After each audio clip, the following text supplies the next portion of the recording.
এই মুহূর্তের সর্বশেষ আপডেট নিউজ নিয়ে আপনাদের সামনে হাজির হলাম। এখন শুনবেন সংবাদ শিরোনাম। এনসিপির বেইমানি হাতে নাতে ধরল জামাত আমির। জামাতের পিঠে ছুরি ধরল এনসিপি। জামাতের আসন তুলে দিচ্ছে বিএনপিকে। রহস্যময় ব্লুপ্রিন্ট ফাঁস। আরও জানাবো, জামাত আমির কখনো সুস্থ চিন্তা করতে পারে না, মির্জা ফখরুল। আপনারা দেখছেন লাইভ নিউজ বাংলা। এতক্ষণ দেখছিলেন সংবাদ শিরোনাম, এখন দেখুন বিস্তারিত। ঘড়ির কাঁটায় তখন ঠিক ১৯ মিনিট। একটা জাতির রাজনীতি বদলাতে এই সময়টা কি আদৌ যথেষ্ট? যখন সংরক্ষিত নারী আসনের জন্য লড়াই, তখন প্রতিটা সেকেন্ড গরম বারুদের মতো। ওই মুহূর্তে ঠিক কোন যুক্তিতে একটা রাজনৈতিক দল নিজেরাই হেরে যাওয়ার পথে হাঁটল? এটা কি শুধু সময়ের দোষ, নাকি পিছনের পর্দায় কেউ মাস্টারমাইন্ড হয়ে বসেছিল? মিত্রের মুখোশে লুকিয়ে থাকা বিষাক্ত সাপ কি তবে ছোবল দেবে ১১ দলীয় জোটের গায়ে? আজ সেই অন্ধকার বিশ্বাসঘাতকতায় মোড়ানো অধ্যায়ের পরত মাথা খুলে দেখা যাক, নতুন একটা ইতিহাস ঠিক কিভাবে জন্ম নিচ্ছে। সবসময় সাধারণ মানুষ রাজনৈতিক দাবা বোর্ডে কেবল ঘুঁটির নড়চড়ই দেখে, কিন্তু ঘুঁটির পেছনে যারা থাকা অদৃশ্য হাত, সেগুলো অনেকেই চোখে পায় না। এই মঙ্গলবার ছিল সংসদের সংরক্ষিত নারী আসনের মনোনয়ন জমা দেওয়ার শেষ দিন। বাইরে থেকে দেখলে মনে হবে সাধারণ একটা প্রশাসনিক কাজ, কিন্তু নির্বাচন কমিশনের বারান্দায় ওই নাটক যে শুরু হয়েছিল, বড় মাপের থ্রিলারকেও হার মানায়। জামাতের নেতৃত্বে ১১ দলীয় জোট, তারা হিসাব করে ১৩টি আসনের জন্য প্রার্থী তালিকা বানিয়েছিল, কিন্তু সেই ১৩ নম্বর আসনটা ঘিরে তৈরি হয়েছে জমাট রহস্য। শরিক দল এনসিপি, জাতীয় নাগরিক পার্টি এমন আচরণ দেখিয়েছে যার কারণে পুরো জোটের এক অমূল্য আসন এখন পড়ে রয়েছে কোনো খাদের কিনারে। এটা কি শুধুই ভুল, নাকি গোপনে কারো সঙ্গে চুক্তি করে তারা কাউকে বাড়তি সুবিধা দিয়েছে? সরকারি চাকরি থেকে পদত্যাগের আইনি মারপ্যাচ আর ওই ১৯ মিনিটের দেরি, এই দুয়ে মিলিয়ে এখন রাজনীতির অন্দরমহলে এক ভয়ঙ্কর বিশ্বাসঘাতকতার গল্প স্পষ্ট হয়ে উঠছে। এনসিপির যুগ্ম আহ্বায়ক মনিরা শারমিন সংরক্ষিত নারী আসনের জন্য মনোনয়ন পেলেই জোটের সবাই একটু স্বস্তিতে ছিল, কিন্তু সেই স্বস্তি বেশি দিন টিকল না। রাজনীতির লোকেরা এমন আইনের কথা না জানে সেটা ভাবাই যায় না। গণপ্রতিনিধিত্ব আদেশ বা আরপিও 12 অনুযায়ী কেউ যদি লাভজনক পদ থেকে ইস্তফা দেন, তাকে অন্তত ৩৬ মাস বা ৩ বছর অপেক্ষা করতে হয় সংসদ নির্বাচনে দাঁড়ানোর আগে। অথচ মনিরা শারমিন কৃষি ব্যাংক থেকে পদত্যাগ করেছেন মাত্র ৪ মাস আগে, ২০২৫ সালের ডিসেম্বরে। তাহলে ৩ বছর সময়ের বদলে ৪ মাসের মাথায় কেন তাকে মনোনয়ন দেওয়া হলো? এনসিপির নেতানেত্রীরা এসব খুঁটিনাটি জানে না, সেটা বিশ্বাস করতে কষ্ট হয়। মনিরা শারমিন বলছেন, কৃষি ব্যাংক বিশেষায়িত, তাই আইনটা খাটে না। কিন্তু নির্বাচন কমিশনের ইতিহাস বলছে এই যুক্তিতে আইনি ফাঁড়া এড়ানো প্রায় অসম্ভব। সাধারণত একটা প্ল্যান বি থাকেই। এনসিপি বলেছে তাদের ব্যাকআপে ছিল নুসরাত তাবাসসুম। নিয়ম অনুযায়ী সেখানে সমস্যার কারণে ব্যাকআপে আসন রক্ষা করা সম্ভব। কিন্তু থ্রিলারটা শুরু হলো এখানেই। নুসরাতের মনোনয়নপত্র জমা পড়ে গেলে সময় পার হয়ে যায় ঠিক ১৯ মিনিট। এত গুরুত্বপূর্ণ রাজনৈতিক প্রক্রিয়ায়, যেখানে প্রতিটা সেকেন্ডের দাম কোটি টাকা, এখানে ১৯ মিনিট দেরি কি শুধু যানজটের অজুহাত, নাকি ইচ্ছা করে সময় নষ্ট করা হয়েছে যেন আসনটাই উন্মুক্ত হয়ে যায়? এমনটা হলে সরাসরি সুবিধে পাবে সরকারি দল বিএনপি। জামাতের আসন কমে ১২, বিএনপির বাড়বে ৩৭। সঙ্গীর মুখে আত্মঘাতী ছুরি। তাহলে এনসিপি কি বিএনপির ট্রোজেন হর্স? সব মিলিয়ে নাটকীয় প্রশ্ন তৈরি হলো, এনসিপি ঠিক কার এজেন্ডা বাস্তবায়ন করছে? যখন এত বড় প্রশ্ন মাথায় ঘুরছে, তখন সৎ খবরের জন্য নিউজ বিডি লাইভ সাবস্ক্রাইব করে রাখতে পারেন। জামাতপন্থী বুদ্ধিজীবী খালেদ মোহাম্মদ এনসিপির আচরণের কঠোর সমালোচনা করেছেন। তিনি মনে করিয়ে দিচ্ছেন, এনসিপি মুখে বড় বড় কথা বললেও সংসদে এমন এক বিলের স্বাক্ষর দেব গিভেন, যাতে জামাতকে মুক্তিযুদ্ধের প্রতিপক্ষ হিসেবে সরকারি স্বীকৃতি দেওয়া হয়েছে। অথচ মাঠের মুক্তিযোদ্ধাদের অনেকেই জামাত নিয়ে এমন মত নেননি।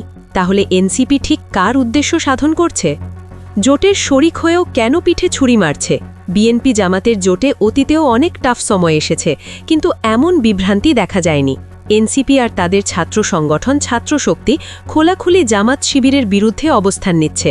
শিবিরের ওপর কোনো জুলুম হলে তারা বরং মাজলুম জালিম এক পাল্লায় মাপছে। জামাতে ইসলামের ইতিহাস শাহাদাতের ইতিহাস। গোলাম আজম, সাইদি, নিজামি, মুজাহিদ, কাদের মোল্লা, তাদের রক্তে ভেজা পথ। ভবিষ্যতে কোনো প্রতিশোধ বা ষড়যন্ত্রে জামাত নিষিদ্ধ হতে গেলে এনসিপি যে প্রথম তালিতে হাততালি দেবে, সেটা রাজনীতির সবাই বুঝে গেছেন। তারা বুঝে শুনে চেষ্টা করছে জামাতের ভোট ব্যাংক আর তরুণদের তাদের দলে টানার। এনসিপি প্রমাণ দিয়েছে তারা জোটের ভেতর থেকে বিএনপির চেয়েও বেশি ক্ষতিকর, কারণ প্রকাশ্যে শত্রুকে চিনতে সহজ, ঘরের বিভীষণকে চিনতে আরও কঠিন। আজ এই একটা আসন হারানোর আশঙ্কা আসলে আগামী দিনের বৃহৎ রাজনৈতিক সুনামির প্রথম চিহ্ন। এখানে কাকতালীয়র জায়গা নেই, যা ঘটে তার পেছনে কোনো না কোনো অদৃশ্য হাত থাকে, সুতোর টান যার হাতে। এনসিপির মনিরা শারমিনের মনোনয়ন বাতিল হতে বসেছিল, আর তার প্রতিস্থাপন হিসেবে ব্যাকআপ প্রার্থীর কাগজপত্র পৌঁছতে দেরি হলো ১৯ মিনিট।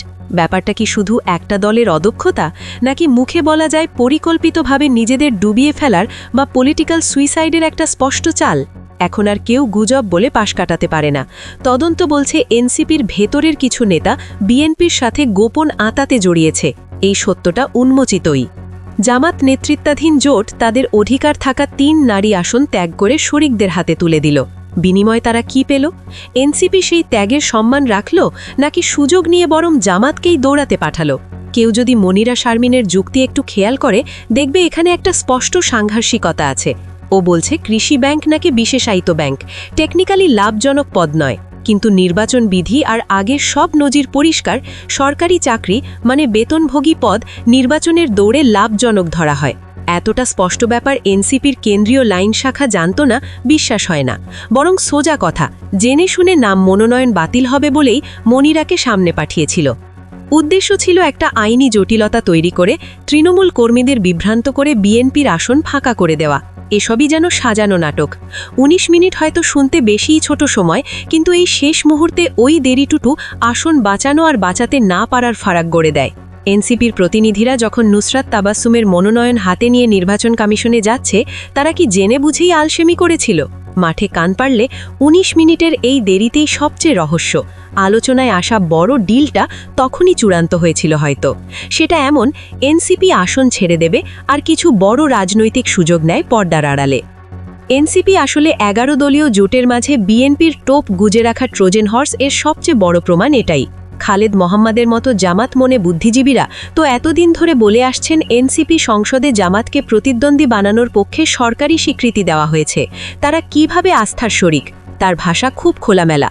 শত্রু খোলামেলা হলে তাকে ঠিক বোঝা যায়, কিন্তু বাড়িতে ঢুকে পড়লে যত ভয়। এনসিপি মুখে গণতন্ত্রের কথা বললেও তাদের ছাত্র সংগঠন ছাত্রশক্তি ঠিক উল্টো ঘরানার। শিবিরের ছেলেমেয়েদের ওপর হামলা হলে এনসিপি প্রেশার দিল না, চুপ থেকেছে। আর ওরাই আসলে জামাতের ক্ষতি চেয়েছে। জামাতের শীর্ষ নেতাদের শাহাদাত আর কর্মীদের আত্মত্যাগ, এসব এনসিপিকে ভীত করে রাখে, এটা গোপন কিছু নয়। জামাতের শক্ত ভোট ব্যাংক টিকে থাকলে এনসিপি নিজেকে বড় কিছু বানাতে পারবে না, এটাও তারা জানে। ওদের গোপন রাস্তা, জামাত নিষিদ্ধ হলে জামাতের বড় তরুণদের তাদের দলে টানবে। এ কারণে জামাত ও শিবিরকে এখন চারদিকে নিষিদ্ধ করার উত্তাপ চলছে। এনসিপি আসলে এই পথেই হাঁটছে। এনসিপির মধ্যে কোনো বুকের সাহস নেই। তারা কখনোই জামাতের বিপক্ষে সরাসরি দাঁড়ায় না, বরং চায় জামাত মরুক, ওরা সেই জায়গা নিজেরা দখল করুক। এই মানসিকতা এনসিপিকে এখন বিএনপির চেয়েও ভয়ঙ্কর শরিক করে তুলেছে। বিএনপি অন্তত ভেতরের বাইরের প্রতিপক্ষ, এনসিপি তো আড়ালে ছুরি চালায়। মনোনয়ন বাতিল নাটক, ইচ্ছাকৃত দেরি, সংসদে জামাত বিরোধী অভিযান, সব মিলিয়ে এটা গুছিয়ে করা অন্তর্ঘাত, স্যাবোটাজ ছাড়া কিছু নয়। ১১ দলীয় জোট এখন চৌরাস্তায়। এখানে ভুল নির্ণয় মানে সব শেষ হয়ে যেতে পারে। একটা আসন হারানো দিয়ে শুরু, কঠোর ব্যবস্থা এখন না নিলে ছদ্মবেশী বন্ধুদের হাতে জামাতের রাজনৈতিক অস্তিত্ব ভয়াবহ ঝুঁকিরে পড়বে। সময় থাকতে থাকতে জোটটা এই বিষাক্ত উপাদান তুলে ফেলতে না পারলে রাজনীতির বড় সুনামিতে সবাই ডুবে যাবে। এনসিপি যখন দূরে এসি ঘরে বসে ১৯ মিনিট দেরিই ব্যাখ্যা করছে, তখন রাজপথের কর্মীদের মনে প্রশ্ন, কেন তাদের রক্ত ঘাম ত্যাগের আসন এইভাবে শরিকদের হাতে দেওয়া হয়েছিল? এই ঘটনাটা এখন আর সাধারণ ভুল নয়, এটা কর্মীদের অনুভূতির সাথেও নিষ্ঠুর ঠাট্টা। শিবিরের ছেলে যখন রাজপথে পুলিশের লাঠি সহ্য করে, তখন ছাত্রশক্তির নেতারা দূরে বসে জামাতকে ব্যঙ্গ করে। এই বৈপরীত্যেই টিকে থাকা পুরো জোটটাই আজ প্রশ্নের মুখে। সবার আগে সর্বশেষ আপডেট নিউজ দেখতে সাবস্ক্রাইব করে আমাদের চ্যানেলের সাথেই থাকুন। আমাদের নিউজ ভালো লাগলে লাইক, কমেন্টস ও শেয়ার করুন। ধন্যবাদ সকলকে।